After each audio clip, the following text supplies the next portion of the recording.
98% manusia gagal di dalam MLM walaupun mereka telah banyak berusaha, dan ini juga terjadi pada diri saya selama 13 tahun berusaha bermati-matian, namun saya tidak menemukan kejayaan yang saya impikan walaupun telah penat berusaha. Baik, Assalamualaikum warahmatullahi wabarakatuh. Nama saya Sadiq Din. Jadi ini semua adalah setelah saya menemukan sebuah buku yang berjudul 12 konspirasi dalam MLM yang mendedahkan kenapa 98% manusia ni tetap gagal walaupun mereka telah banyak berusaha, kerana bukan salah 98% manusia ni, tapi konspirasi. Ada 12 konspirasi yang berada di dalam program MLM ini. Ya. Jadi salah satu konspirasinya adalah syarikat mengetahui bahawa tidak banyak orang buat full time. Kebanyakan orang buat part time. Jadi syarikat meletak komisen atau persen yang kebanyakannya jauh ke bawah level 4, 5, 6, 7, 8 kerana syarikat tahu orang part time tak sampai. Orang part time ni biasanya punya orang di level 1, 2 dan sedikit di level 3, level 4, 5 dah tak ada orang dah. Jadi bila syarikat buat pelan pemasaran yang membayar insentif atau persen yang letak jauh ke bawah, jadi syarikat tak payah bayar kebanyakan orang. Hanya bayar sedikit je top leader. Jadi top leader bikin duit RM10,000, RM100,000.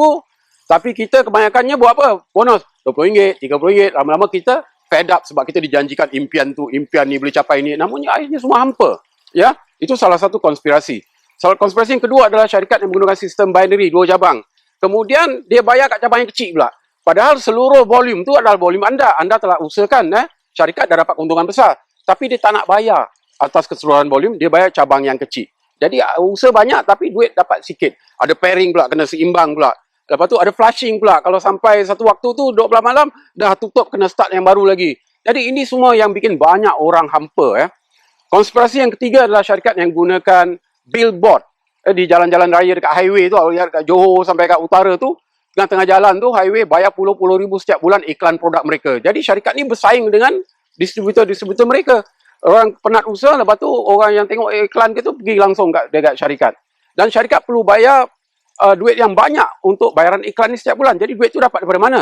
Itu adalah dari usaha kita ramai-ramai ni, bikin syarikat maju, kemudian ambil duit yang banyak tu bayar kepada iklan pula. Jadi bonus kita jadi kecil, bayaran tu jadi kecil. Dan kelima lagi, syarikat gunakan konspirasi pakai artis. Artis, bintang iklan namanya. Artis endorse produk dia. Padahal artis tak pakai pun produk tu. Tapi kerana dibayar duit yang banyak, artis tu pun berceritalah tentang produk tu. Jadi akhirnya bayar komisen kita semakin kecil. Ya, kerana artis yang dapat bagian yang besar. Dan lagi satu konspirasi adalah bonus kereta. Padahal kereta pun kita tak perlukan, banyak orang dari kereta. Tapi syarikat adakan konsep bonus kereta, kita ingat kereta tu kita punya. Padahal itu daripada sales volume, kalau anda maintain, syarikat keluarkan deposit daripada sales volume kita untuk keluarkan kereta. Tapi setiap bulan tu kena maintain volume tu. Kalau volume tu kurang, anda kena pakai duit kocek. Kalau duit kocek tak ada, kereta kena rampas balik. Akhirnya banyak orang dulu ada kereta mewah, sekarang dah tak ada. Jadi syarikat yang benar tu dia tak pakai konspirasi ni semua. Dia bayar sebesar-besarnya. Kalau anda nak kereta impian, anda beli kereta anda. Anda tak perlu harapkan dari syarikat. Dan salah satu konspirasi itu adalah payout. Payout, banyak syarikat cerita tentang potential payout. Tapi itu bukan actual payout. Actual payout adalah payout yang sebenarnya setiap bulan. Berapa banyak komisen yang syarikat dah bayar kepada semua dia punya distributor. Jadi kebanyakan payout yang dia cerita 60-70%, apabila kita kaji sebenarnya payout tu di bawah 30%.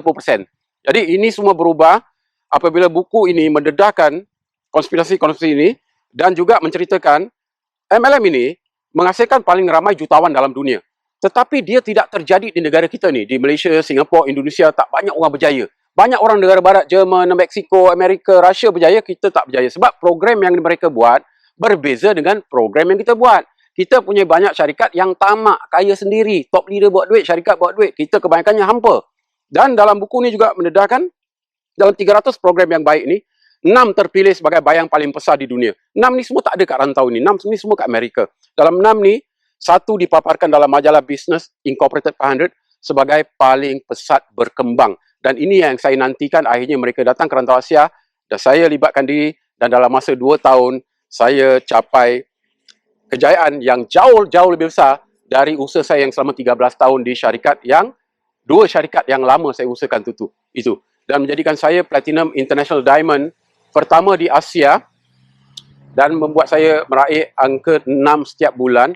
Bukan saja saya, malah ribuan orang yang sama-sama berjaya seperti saya, kerana kami memiliki program yang bebas konspirasi, Dan salah satu yang terpenting adalah program ini memiliki barangan yang diramalkan bakal berada di setiap rumah, barang yang tidak bersaing dengan mana-mana kedai dalam dunia kerana ia tidak terdapat di mall, di kedai, di mana-mana syarikat lain kerana dia patented, international patent.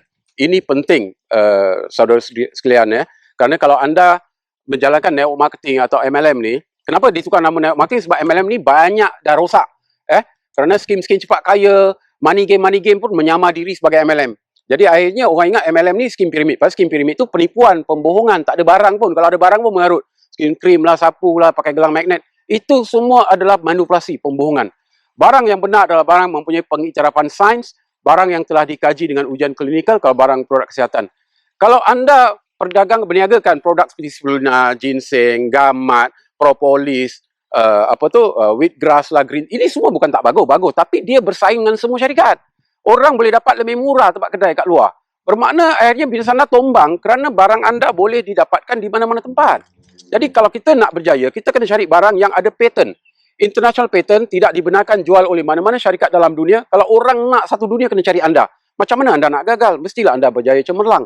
Kerana barang tu barang yang ada international patent.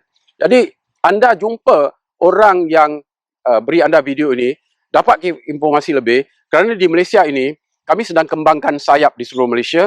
Kerana kami sedar ramai orang mempunyai impian tapi mereka tidak jumpa program yang benar, yang bebas konspirasi.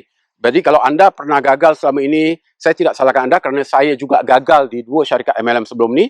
Dan di yang ketiga ni baru saya menemukan jawapannya kerana setelah saya jumpakan konsep 12 konspirasi dalam MLM, saya berjaya pilih program yang benar, yang bikin ramai orang berjaya dan orang-orang part-time kini baru dapat hasil yang berbaloi, yang bikin mereka yakin mereka boleh buat full-time dan menjadikan mereka jutawan-jutawan yang baik di sini. Ya, jadi jumpa orang yang berikan video ini dan kami komit, jika anda komit untuk menolong diri anda sendiri untuk berjaya cemerlang, belajar ilmu residual income kerana di sini peluang untuk anda belajar ilmu.